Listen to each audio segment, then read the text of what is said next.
"You're not room service, are you?" That's what she said, half laughing, half curious, standing barefoot in a silk robe, holding a half-empty glass of wine. He froze in the hallway. Wrong door, wrong floor, wrong moment. And yet, she didn't shut the door. She tilted her head, smiled, and invited him in. He was no one important. He knocked on the wrong door, and she opened the right piece of her heart. Derek was lost. The hallway stretched quiet and beige, lined with numbers that made no sense. His friend's room was supposed to be 1214. He stood in front of 1124, didn't double-check, just knocked twice. The door opened, and his whole world tilted. She was barefoot, a silk robe tied too loosely. Mascara smudged just enough to hint at either luxury or loneliness. "You're not room service," she said, blinking once. "No, sorry," he mumbled. "Wrong door." He turned to go, but she paused. "Wait."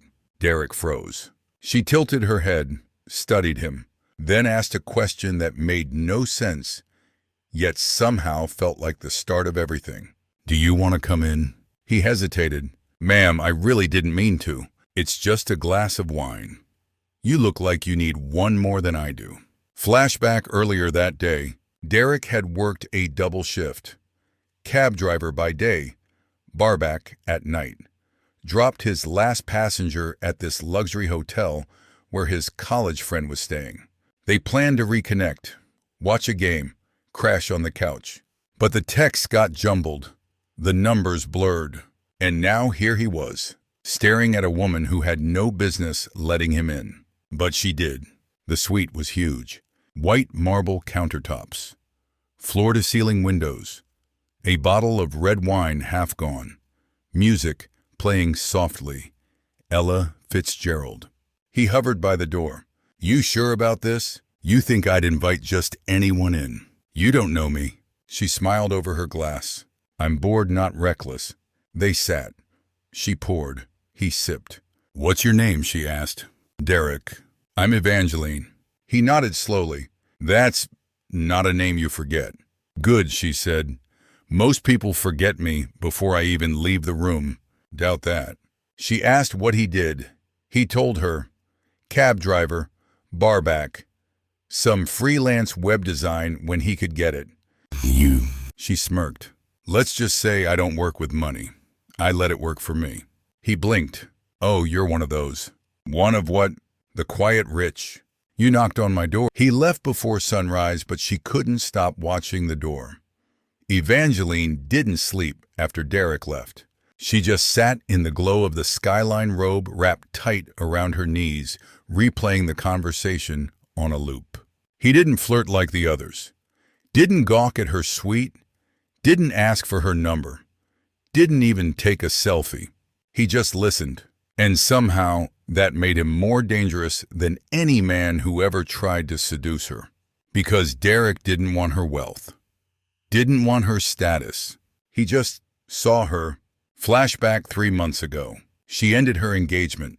A hedge fund heir, arrogant and immaculate, who proposed with a $300K ring and a prenup so thick it needed its own folder. "You'll never have to worry again," he said. "I'm not worried," she replied. "I'm bored." And that was the end. Back to present. Derek texted later that day. A simple message. "Hope you got some sleep. Thanks for the wine and the kindness." She stared at it. Typed, deleted, typed again. Finally replied, "You're welcome. Next time I'll pour the good stuff." 1 week later, they met again. This time on purpose. Coffee Midtown. No wine, no silk robes. He wore a plain hoodie. She wore sunglasses too large for her face. "People might think I'm robbing you," he joked. "Only if you take my heart and run." He blinked, smiled, shook his head. "You always like this. Only when I'm nervous." They walked for hours. Through the park. Around the reservoir. No driver, no assistant, no publicist. Just two people who on paper never should have met. But here they were, talking about childhood fears, first concerts, and the worst thing they ever lied about, I once told my dad I got into Colombia. Derek confessed. I didn't. Why? He wanted to brag about something. So you gave him a dream. For 5 minutes, Derek whispered I did. They ended the day sitting on a bench, sharing one bag of fries. When it got dark, she checked her watch. I have a gala in an hour. Fancy. Boring. He stood. Well, go wear a dress someone else picked out and smile like you're not dying inside. She laughed. How'd you know? Because I can read a face, Eva. She paused. No one calls me that. Then I'll be the first. He walked her to her car. Didn't lean in. Didn't ask for anything. But she touched his wrist as she opened the door. You're gonna call me tomorrow, right? No, Derek said. You're gonna call me. And then he walked off. Simple, ordinary, unshaken. And for the first time in years, Evangeline Caldwell, the woman with 5 penthouses and 2 passports, felt something she hadn't in forever. Curiosity, not about him, about who she could be when she was with him. She had a gala, a gown, and a room full of millionaires, but she kept looking for him. The gala sparkled. Evangeline walked through the crowd in a floor-length silver dress, diamonds brushing her collarbone heels, sharp as her last boardroom negotiation. People greeted her with respect, admiration, some envy, but no one saw her, not like he did. Every conversation felt like glass, fragile, transparent, cold. By the time the dessert tray passed, she had stopped pretending to smile. Flash back the bench. You're gonna call me tomorrow, right? No, you're gonna call me. She never made promises, especially not to strangers. But that one she meant it. Back to present. She slipped out the side door before midnight, kicked off her heels in the back seat of her car, and with city lights flickering against the windows, she texted him. Still hungry. You up? 3 dots. Then a reply. Always come by? She pulled up to his place an hour later. Not a penthouse. Just a walk-up in Brooklyn. 3rd floor. No elevator. She buzzed. He opened. T-shirt. Mismatched socks. Music low in the background. And for the second time in her life, she stepped into the wrong kind of home, but felt exactly right. They sat on the floor, a bowl of instant noodles between them, wine in chipped mugs. This is ridiculous, she laughed. You're the one who came here in a dress that costs more than my rent. That's not hard. They clinked mugs, smiled. The night got quieter. And somewhere between stories about favorite teachers and dumb things they did in college, she looked at him and whispered, You don't make me feel small. He blinked. Should I? No, she said. Most men do. He didn't answer, just looked at her like she was something to be understood, not managed. And then, finally, he touched her hand. Not possessive, not performative, just present. She looked down at their fingers, then up at him. This is the part where I'm supposed to run. Then run, he said. But know this, you'll be the one who left, not me. She didn't run. Not that night. She stayed. Not for the sex, not for the fantasy. She stayed for quiet, for truth, for the sound of a man who didn't need her image, just her honesty. And as she lay beside him, breathing in sync, head on his chest, he never asked for anything. And that's why she started giving him everything. The next morning, Evangeline didn't sneak out. She didn't pretend it didn't happen. Didn't reapply lipstick or shield herself behind sarcasm. She just stood in Derek's tiny kitchen in an oversized hoodie, stirring instant coffee with the wrong end of a fork. He watched her from the doorway. You know, that's not a spoon, right? I'm adapting, she said, sipping anyway. He smiled. You do that a lot. What? Show up in strangers' apartments and make yourself at home. Only when the strangers make me forget I'm supposed to be someone else. Later that day, she left him a note. Folded, small, tucked under his cracked coffee pot. This felt real. I'm terrified. Don't let that scare you. He kept it. Still does. Weeks passed. They didn't define it. didn't label it, but they kept showing up. Late dinners, park walks, phone calls that lasted longer than battery life. She introduced him to books she loved. He showed her how to slow down. She invited him to her world once, a private art exhibit, everyone in black, waiters carrying oysters and opinions. Derek didn't flinch, but he also didn't pretend. "These people talk like they invented loneliness," he whispered. She laughed into her champagne. "That's why I brought you. You remind me who I was before I forgot." Flashback, her first company launch. Her photo was on the cover of Forbes, self-made queen. But behind the scenes, she'd cried alone in a limo. No one to call, no one who loved her without the spotlight. Until now. One night, her apartment. He cooked. She set the table awkwardly like she hadn't done it in years. They danced in the kitchen to 90s slow jams. When he pulled her close, her breath caught. "What are we doing?" she whispered. "Whatever we want," he murmured. "No rules, no finish line. And when the world notices, let them. We're not a headline, we're a heartbeat." She kissed him then, not like a woman with secrets, not like a billionaire in silk, like a woman who finally found safe. But just when things felt weightless, the world knocked louder than ever. An article leaked. Photos, names, rumors. Billionaire heiress. Secretly dating taxi driver. Headlines. They were perfect in private, but the world didn't want them to fit. The article spread like wildfire. By noon, tabloids had dissected everything. His job, his apartment, her net worth. Some called it a scandal, others a stunt. But to Derek, it felt like theft.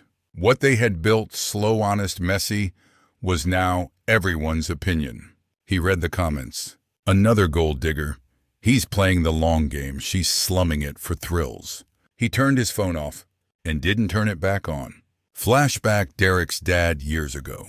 "When the world don't know your worth, son, you better know it yourself. And if they try to take it from me, then they never gave it to you to begin with."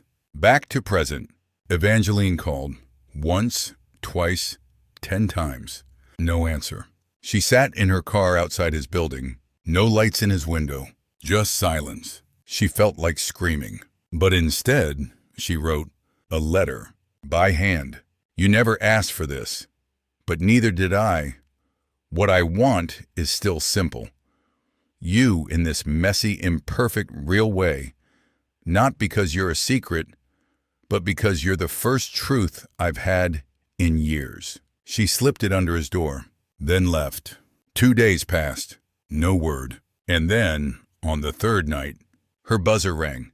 She opened the door to find Derek standing there. Hoodie, tired eyes, letter in his hand. "You have terrible handwriting." She exhaled a laugh, a broken one. "I was afraid you wouldn't come. I almost didn't." A beat.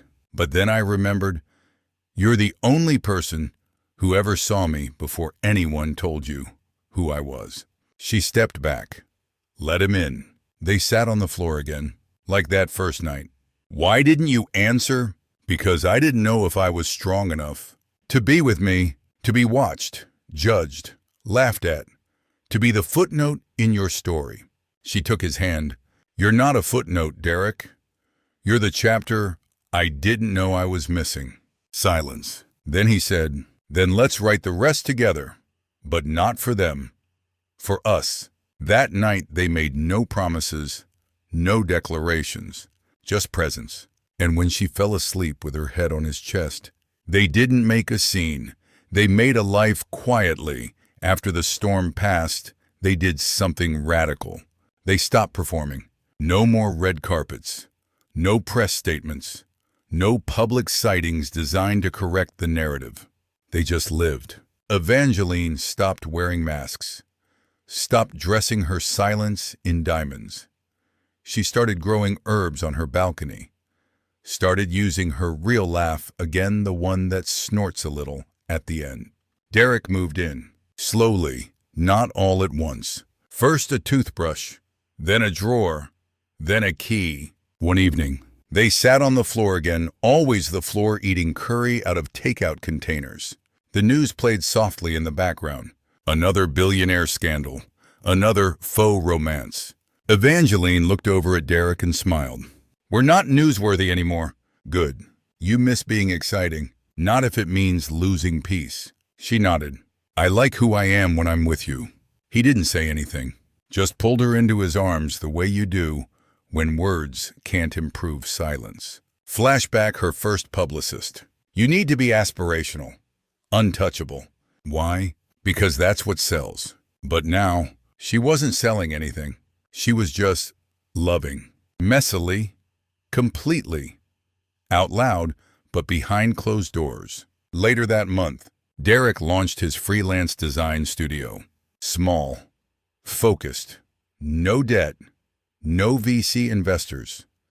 Just a laptop, a name on the door, and a woman who believed in him more than anyone ever had. Evangeline helped him write the about page.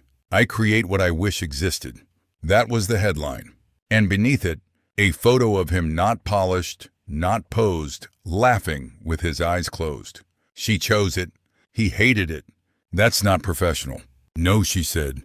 It's honest. They didn't talk about marriage. Not yet. But sometimes, when she fell asleep on his chest, he'd whisper things she never heard. You're the home I never thought I'd earn. Thank you for opening the door. I love you even when you're scared. And she was scared, still, sometimes, of losing it, of not deserving it, of it being too good to last. But Derek never promised permanence. He promised presence, and he delivered. Every day, without cameras, without scripts, just presence. He never saved her, but he stayed while she saved herself. Evangeline had spent a lifetime fixing things. Broken contracts, bleeding portfolios, boardroom fires. But now, she was learning how to fix nothing. Just be, stay, feel. And Derek, he never swooped in. Never tried to be the hero. He was something rarer. A witness, a mirror, a man unafraid of her shadows. Flashback her therapy session. Years ago. Why don't you let anyone help you? Because they always want something back. What if someone just wants you? Then I wouldn't believe them. Back to present. She was starting to believe. Not because Derek promised anything, but because of the little things. The way he always made her tea, even if he hated the smell. The way he waited for her to finish her thought instead of interrupting. The way he said, "You're safe," when she didn't even realize she was spiraling. One night, she woke from a nightmare, shaking, breath shallow. He didn't ask, didn't push. He just reached over and held her hand. She fell asleep like that, held. Not fixed, loved, not managed. Later that week, she took him to the ocean, just the two of them. No phones, no agenda, just waves and wind and a blanket too small for both their legs. I used to think love was a performance, she said. What do you think now? She looked at him, soft, clear, real. I think it's a place, and I think I'm standing in it. Flashback his first apartment. He had nothing, no furniture, just a mattress on the floor and a radio he built from parts. One day, he told himself someone's gonna walk into this life and not flinch. She did, and never once asked him to change, only to stay. One evening back in the city, they walked past a store window. A little boy tugged his mother's hand and pointed. "Mommy, look, that's the lady from the internet. With the driver guy." Evangeline froze. The mother smiled politely, tugged her son away. Derek just looked at her. "You okay?" She took a breath, then nodded. "Let them talk. I know who I come home to." He smiled. "And you're sure the door's still open?" It never closed. The door he knocked on by accident became the life he never dared to dream. It's been 3 years. No fanfare, no headline-worthy romance. Just Sunday mornings with messy hair and jazz humming through the kitchen. They didn't get married in a cathedral. They married on the roof. Her idea, barefoot, simple vows. The same silk robe she wore the night they met, this time on purpose. She said, "I vow to stop hiding behind my own power. I vow to love you in rooms that are silent, not just full of applause. I vow to open the door even when I'm afraid." He said, "I vow to stay even when the world doesn't understand us, to protect your softness, to remind you who you are when you forget, and to always, always bring you tea." Flashback that first night. He knocked by mistake. He could have walked away, but she opened the door, and neither of them asked for names right away because something deeper was already being exchanged. Recognition. The kind you don't explain. The kind that says, "I've never met you, but I know you now." They built something slow, not glamorous, not performative. Just true. He still runs his design studio. She invests quietly into small businesses run by people who look like him. They host Sunday dinners for kids who've aged out of the foster system. They keep an extra key under the mat for anyone who might one day knock, lost, lonely, unseen. Because they believe in what can happen when the wrong door opens and someone chooses to stay. One evening she asked him, "Do you ever wish you'd knocked on the right door?" He looked at her, that same calm smile. "I did." If this story moved, you reminded you that love isn't about timing, but recognition. Subscribe to Real Father Story for more powerful, faceless tales that start with the unexpected and end with the unforgettable.